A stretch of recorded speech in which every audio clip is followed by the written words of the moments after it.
Hello दोस्तों, आज करते हैं एक क्विज जिसमें एंजियोप्लास्टी संबंधित कुछ सवाल मैं आपसे पूछूंगा। मल्टीपल चॉइस क्वेश्चंस का राउंड होगा जिसमें हम आपको एक सवाल पूछेंगे, उसके 4 ऑप्शंस देंगे और उन ऑप्शंस को आप आंसर करेंगे। आप अपने कमेंट सेक्शन में जवाब लिख कर डाल सकते हैं और उन जवाब को सब्सिक्वेंटली हम डिस्कस करेंगे। डिस्कस करने का बेसिकली पर्सपेक्टिव ये है कि इन सवालों के माध्यम से हम कुछ मिथ्स को भी डिस्कस करने का प्रयास करेंगे। कुछ चीज़ों में कहाँ आपकी नॉलेज मामले में कम है, क्या रेलेवेंट चीज़ें जो आपको पता है या नहीं पता है, जिसमें आप छोटी या बड़ी गलतियाँ करते, वो सारी चीज़ों को आज डिस्कस करने का प्रयास करेंगे। तो आज एक अलग तरह का वीडियो है जहाँ एंजियोप्लास्टी के टॉपिक संबंधित कुछ सिलेक्टेड क्वेश्चंस हम एक क्विज फॉर्म में करेंगे। टॉपिक पर जाने से पहले जो लोग हमारे चैनल पर नए हैं उन्हें रिक्वेस्ट करूँगा कि चैनल को सब्सक्राइब करें, वीडियोज़ को लाइक करें, शेयर करें, फॉलो करें, कमेंट करें, पूरा देखें। टॉपिक इंपॉर्टेंट है, कई इंपॉर्टेंट और रिलेवेंट पॉइंट्स हम इसके दौरान डिस्कस करेंगे। चलिए शुरू करते हैं।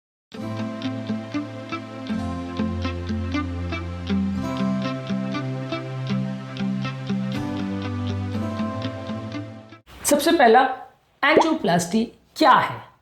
आपके ऑप्शंस हैं, एक सर्जिकल प्रोसीजर है जिसमें हार्ट का डैमेज किया हुआ वाल्व रिपेयर कर दिया जाता है।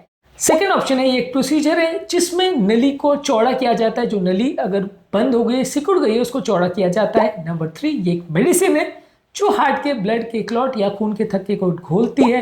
नंबर 4, ये हार्ट ट्रांसप्लांटेशन की एक पद्धति का नाम है। क्वेश्चन ऑब्वियसली कुछ ज़्यादा ही सिंपल है, ज़्यादातर लोग को ये पता होगा, लेकिन इसको डिस्कस करने का पर्सपेक्टिव ये है कि काफ़ी लोग को नहीं भी पता होता है। ऑब्वियसली इस क्वेश्चन का answer I think you would have guessed it right. इस क्वेश्चन का आंसर ये है कि ये एक पद्धति है जिसमें हृदय की बंद नलियों को खोला जाता है, चौड़ा किया जाता है। इस बेसिक क्वेश्चन को भी समझना जरूरी इसलिए है क्योंकि बहुत सारे लोग जब हमारे पास हार्ट अटैक या इस तरह की प्रॉब्लम्स को लेके आते हैं तो एंजियोप्लास्टी क्या होता है, ये बेसिक क्वेश्चन ही लोगों को नहीं पता रहता। लोगों को ऐसा लगता है कि हाँ, हार्ट अटैक की कोई थेरेपी है जिसपे कुछ तो भी करते हैं जिससे पेशेंट को फायदा होता है, लेकिन ये एक पद्धति है जिसमें कि हृदय की जो बंद या सिकुड़ गई वाली नली है उसको हम चौड़ा करते हैं। नली को बदलते नहीं है, नली को रिप्लेस नहीं करते, उसमें कोई मशीन या मोटर नहीं लगाते हैं। एक एंजियोप्लास्टी के दौरान हम उसको बलून से फुला करके कचरे को साइड में क्रश करते हैं और वहाँ पे एक स्प्रिंग या जाली लगा देते हैं जिससे कि नली खुलती है। तो बेसिकली ये इस क्वेश्चन का आंसर है। ऑब्वियसली कुछ ज़्यादा ही सिंपल था, लेकिन बेसिक्स भी डिस्कस करना कई बार बहुत ज़रूरी होता है। अगला क्वेश्चन ये है कि सबसे कॉमन रीजन क्या होता है जब किसी व्यक्ति को एंजियोप्लास्टी की जरूरत होती है? आपके ऑप्शंस है, पहला, किसी व्यक्ति को हाई ब्लड कोलेस्ट्रॉल होता है। नंबर 2, किसी व्यक्ति को हार्ट अटैक आ जाता है। नंबर 3, किसी व्यक्ति को फैमिली हिस्ट्री होती है हार्ट के ब्लॉकेज की। नंबर 4, किसी व्यक्ति को लकवा आ जाता है। तो किस कंडीशन में सबसे कॉमनली एंजियोप्लास्टी किया जाता है? आंसर ये भी काफी ऑब्वियस है, ज्यादातर लोगों ने गेस कर लिया होगा। तो इसका आंसर है बी। इसका आंसर है हार्ट अटैक की कंडीशन में एंजियोप्लास्टी की जाती है। लेकिन इस बेसिक क्वेश्चन को भी डिस्कस करने का पर्पस ये है कि अगर किसी व्यक्ति को अगर हार्ट अटैक आता है तो एंजियोप्लास्टी के दौरान आप जब नली को खोलते हो तो हृदय की नली के द्वारा जो हार्ट के टिश्यूज को ब्लड सप्लाई मिल रहा होता है जो कि बंद हो चुका होता है हार्ट अटैक की वजह से, जब आप एंजियोप्लास्टी करते हो तो ब्लड का सप्लाई चालू हो जाता है जिससे कि एक नॉर्मल ब्लड फ्लो मेंटेन हो पाता है और कोशिकाओं को ग्लूकोज और ऑक्सीजन की सप्लाई चालू हो पाती है। तो एंजियोप्लास्टी बेसिकली एक पद्धति है, एक तरीका है जिसके द्वारा हृदय की कोशिकाओं में जो ब्लड सप्लाई अवरुद्ध हो गया या रुक गया है उसको चालू किया जाता है एक बलून या स्टेंट द्वारा। आपका तीसरा सवाल है, एंजियोप्लास्टी के दौरान क्या यूज किया जाता है, कौन से डिवाइस का प्रयोग किया जाता है? नंबर 1, एक स्टेंट। नंबर 2, एक पेसमेकर। नंबर 3, एक डिफिब्रिलेटर। नंबर 4, एक बलून कैथेटर। ऑब्वियसली ये क्वेश्चन भी काफ़ी इजी है, लेकिन इस क्वेश्चन में कैच है। क्वेश्चन का आंसर ज़्यादातर लोगों ने ए गेस किया होगा। ऑब्वियसली स्टेंट यूज होता है एंजियोप्लास्टी में, लेकिन इसका एक्चुअल आंसर है डी, यानी बलून कैथेटर। क्योंकि एंजियोप्लास्टी टेक्निकली तब बोला जाता है जब आप बलून कैथेटर वाला स्टेंट फुलाते हो या बलून से नली को खोलते हो। इसमें स्टेंट डाले या नहीं डाले वो ज़रूरी हिस्सा नहीं है। यदि किसी व्यक्ति को आप सिर्फ बलून कैथेटर करते हो और स्टेंट नहीं करते हो तो भी उसको एंजियोप्लास्टी बोलते हैं। हाँ, स्टेंट डालना का प्रक्रिया उसमें ऐड ऑन हो गया, पिछले 20-25 साल में ज़्यादातर एंजियोप्लास्टी में स्टेंट डाला जाता है, लेकिन वो एक ज़रूरी हिस्सा नहीं है।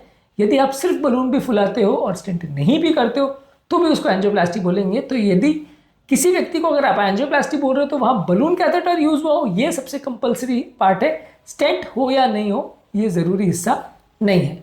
तो काफ़ी लोगों ने क्वेश्चन का आंसर गलत किया होगा कि इसका आंसर ज़्यादातर लोगों ने स्टेंट बोला होगा, लेकिन स्टेंट नहीं है। इसका सबसे करेक्ट आंसर या सबसे ज़्यादा एप्ट या सूटेबल आंसर इसमें बलून कैथेटर है। नेक्स्ट क्वेश्चन, स्टेंट क्या होता है? आपके ऑप्शन है, ये एक डिवाइस है जिससे आप ब्लड प्रेशर चेक करते हैं। ये एक मैश या ट्यूब है जो आपकी हृदय की नली को ओपन करता है। ये एक मेडिसिन है जो आपकी ब्लड को थिन करता है। ये एक मशीन है जो हार्ट के रिदम्स को मेंटेन करता है। ऑब्वियसली इसका आंसर ये एक स्मॉल मैश है जो कि हृदय की नली को ओपन करता है। ज़्यादातर लोगों ने इसको सही गेस किया होगा। हमने ऑलरेडी इस पॉइंट को डिस्कस किया है कि बेसिकली एक मेटल की जाली होती है जिसको हृदय की नली में हम डाल देते हैं, जिसका बेसिकली पर्पज ये होता है कि जिस कचरे को हम बलून एंजियोप्लास्टी द्वारा क्रश करते हैं उसको ये साइड में होल्ड करके रखता है और नली को वापस अंदर सिकुड़ने नहीं देता है, नली को फुला करके रखता है। तो ये बेसिकली इसका पर्पज ये होता है कि रिकॉइल द्वारा नली जब बंद होने वाली होती है एंजियोप्लास्टी के बाद, उसको ये प्रिवेंट करता है। तो बेसिकली ये एक मेटल की जाली होती है। एंजियोप्लास्टी के कॉमन कॉम्प्लिकेशंस क्या होते हैं? एंजियोप्लास्टी के common complications, number 1 infection, number 2 bleeding, number 3 heart attack, number 4 weight gain या डिहाइड्रेशन। ऑब्वियसली इसका सबसे ऑब्वियस आंसर ये है कि व्यक्ति को इसके दौरान हार्ट अटैक हो सकता है। बेसिकली इसलिए होता है क्योंकि जब आप स्टेंट को फुलाते हैं तो कुछ क्लॉट का पोर्शन निकल के आपकी जहाँ नली में आप स्टेंट डालते हो वहाँ से कुछ कचरे का पोर्शन माइक्रोवास्कुलेचर में जा सकता है। कुछ क्लॉट का या कचरे का पोर्शन नीचे जो एम्बोलाइज करता है वो आपकी नलियों को चोक कर सकता है, जिसकी वजह से वहाँ का ब्लड सप्लाई कॉम्प्रोमाइज हो सकता है और वहाँ ब्लड फ्लो कॉम्प्रोमाइज होने की वजह से माइनर हार्ट अटैक इंड्यूस हो सकता है। इसके अलावा इन्फेक्शन होना या ब्लीडिंग होना ये भी काफ़ी कॉमन है। एंजियोप्लास्टी में यूजली इन्फेक्शन होने का चांस कंपैरेटिवली होता है, लेकिन रिस्क लेस देन 1% होगा। सिग्निफिकेंट ब्लीडिंग इसलिए होती है क्योंकि आप जब पंचर करते हो तो थोड़ा बहुत खून का लॉस होता है एंजियोप्लास्टी के दौरान भी, और एंजियोप्लास्टी के बाद जब खून पतला करने की दवाएं आप देते हो तो उससे भी ब्लीडिंग हो सकता है। तो ये बेसिकली सबसे कॉमन कॉम्प्लिकेशन है। सबसे कॉमन इनमें से हार्ट अटैक है, क्योंकि हार्ट अटैक ऑलमोस्ट हर केस में बहुत माइनर होता है। ज़्यादातर केस में वो बहुत माइनर अटैक होता है और वो सिग्निफिकेंट नहीं होता, बहुत छोटा सा टिश्यू का हिस्सा डैमेज होता है। लेकिन हाँ ये है कि टेक्निकली स्पीकिंग अगर आप बोलोगे तो वो एक कॉमन कॉम्प्लिकेशन है जो कुछ पेशेंट्स में होता है और ज़्यादातर लोग के लिए फ़र्क नहीं करता क्योंकि बहुत माइनर टिश्यू डैमेज होता है। बिल्कुल माइक्रो वैस्कुलेचर के डैमेज की वजह से बहुत छोटा हिस्सा में ही टिश्यू डेड होता है। लेकिन हाँ ये थोड़ा पॉसिबल है और हार्ट अटैक के पेशेंट्स में या एंजियोप्लास्टी के दौरान जब आप करते हो, खासकर जब अक्यूट हार्ट अटैक के दौरान आप एंजियोप्लास्टी करते हो तो थोड़ा सा डैमेज होने का चांस रहता है। नेक्स्ट क्वेश्चन है, एंजियोप्लास्टी के बाद पेशेंट को हॉस्पिटल में कितने दिन रखा जाता है और कब वो अपना नॉर्मल काम चालू कर सकता है? आपके ऑप्शंस है, पेशेंट को हॉस्पिटल में 1 महीने तक रखा जाता है। आपका ऑप्शन है पेशेंट को सेम डे में डिस्चार्ज कर दिया जाता है और वो 2-3 दिन में अपना काम चालू कर सकता है। नंबर 3 पेशेंट को स्ट्रिक्ट बेड रेस्ट पे रखा जाता है 24 आवर्स और 3 दिन बाद डिस्चार्ज किया जाता है। 10-15 दिन बाद वो अपना काम चालू कर सकता है। नंबर 4 पेशेंट को दूसरी सर्जरी के लिए भी जाना पड़ सकता है और वो हफ्ता 10 दिन तक हॉस्पिटल में ज़्यादातर रहता है। ज़्यादातर इस तरह के केसेस में पेशेंट का स्टे हॉस्पिटल में लॉन्ग होता है। ऑब्वियसली क्वेश्चन बहुत ज़्यादा टफ नहीं है, इसका आंसर ज़्यादातर केस में ये है कि पेशेंट को 24 आवर्स तक मॉनिटरिंग में रखा जाता है और उसके बाद 2-3 दिन में डिस्चार्ज किया जाता है। हाँ लेकिन कुछ हद तक ये आंसर भी सही है कि काफ़ी जगह पे इस प्रोसीजर अगर बहुत सिंपल है तो इसको as a day care procedure किया भी जा सकता है और काफ़ी जगह पे पेशेंट को 1 दिन में भी डिस्चार्ज करता है। लेकिन हमारे इंडियन सिनेरियो में ज़्यादातर एंजियोप्लास्टी पेशेंट्स को हम सेम डे डिस्चार्ज नहीं करते। कुछ जगहों में वेस्टर्न कंट्रीज़ में प्रोटोकॉल चालू हुआ है लेकिन थोड़ा सा रिस्की माना जाता है। वहाँ पे पेशेंट सुबह आता है और एंजियोप्लास्टी करा के शाम को घर चला जाता है, ऐसा देखा गया है। ज़्यादातर केस में हमारे सेंटर्स में जहाँ पे बेड्स का इतना शॉर्टेज नहीं और ओवर टाइम हॉस्पिटल में रखना इतना ज़्यादा कॉस्टली नहीं, तो वहाँ हमारे यहाँ जो स्टैंडर्ड प्रोटोकॉल है कि 24 घंटे पेशेंट को हॉस्पिटल के आईसीयू में रखा जाता है और 2 से 3 दिन बाद डिस्चार्ज किया जाता है। तो इस क्वेश्चन के टेक्निकली 2 आंसर हैं कि इंडियन कंट्रीज़ में ज़्यादा क्या होता है, वेस्टर्न कंट्रीज में ज़्यादा क्या होता है।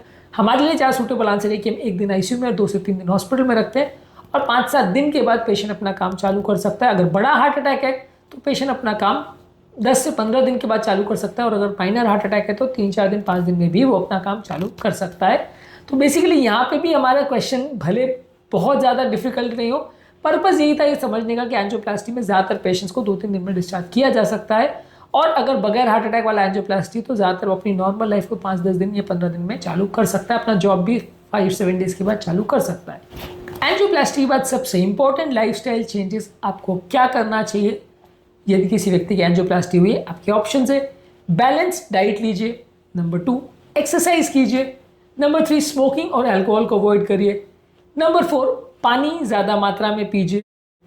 इसमें ज़्यादातर ऑप्शन जो मैंने बोले हैं वो कुछ हद तक करेक्ट है, लेकिन सबसे इंपॉर्टेंट क्या है ये मैं जानना चाहता हूँ। तो इसमें सबसे इंपॉर्टेंट जो चीज़ आपको first few days of angioplasty में है वो इंपॉर्टेंट चीज़ ये है कि आपको पानी ज़्यादा मात्रा में पीना चाहिए। ये एक बहुत छोटा सा पॉइंट है, अक्सर लोग भूल जाते हैं इसको डिस्कस करना इस टॉपिक में इंपॉर्टेंट इसलिए था कि एंजियोप्लास्टी पर जब आप बॉडी में कॉन्ट्रास्ट देते हो तो बॉडी में कुछ टॉक्सिन्स इकट्ठे हो जाते हैं जिसको फ्लश आउट करने की ज़रूरत होती है।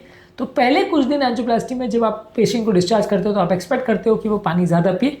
हाँ ठीक है, एक्सरसाइज करना भी ज़रूरी है, पर अगर आप नहीं करते तो ऐसा नहीं होगा कि बहुत डैमेज हो जाएगा। 5 दिन के बाद भी आप करोगे तो चलेगा। Over a period of time definitely आपको एक्सरसाइज करना चाहिए, लेकिन शुरुआती पीरियड में आपको पानी ज़्यादा ज़रूरी है। उसके बाद नेक्स्ट इंपॉर्टेंट चीज़ आपको करना चाहिए वो एक बैलेंस डाइट, एक संतुलित आहार लीजिए। अपने खाने पीने का ध्यान रखिए। विटामिन मिनरल के सप्लीमेंट्स आप लें या नहीं लें इससे कोई खास फर्क नहीं पड़ता, फिर भी आप ले तो कोई बुरा नहीं है। स्मोकिंग अल्कोहल को डेफिनेटली अवॉइड करना चाहिए, लेकिन ये फर्स्ट प्रायोरिटी चीज़ नहीं है।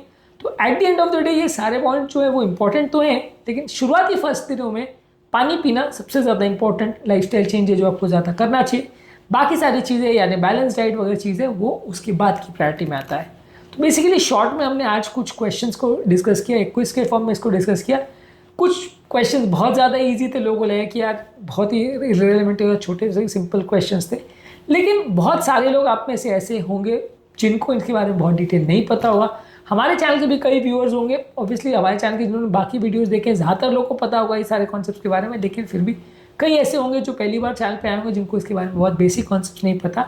हमारे क्वेश्चंस का पर्पज़ ये कि एक थॉट प्रोवोकिंग हम डिस्कशन करें ताकि कुछ रेलेवेंट पॉइंट्स आपके दिमाग में रह जाए। एक लंबे मीडियोकर डिस्कशन के बाद ज़्यादातर लोगों के दिमाग में बहुत सारे पॉइंट्स नहीं रहते, ज़्यादातर लोग चीज़ें भूल जाते हैं।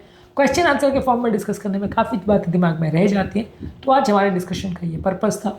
टॉपिक एंड करने से पहले जो लोग हमारे चैनल पर नए हैं मैं रिक्वेस्ट करूँगा चैनल को सब्सक्राइब करें, वीडियोज़ को लाइक करें, शेयर करें, फॉलो करें, कमेंट करें, पूरा देखें।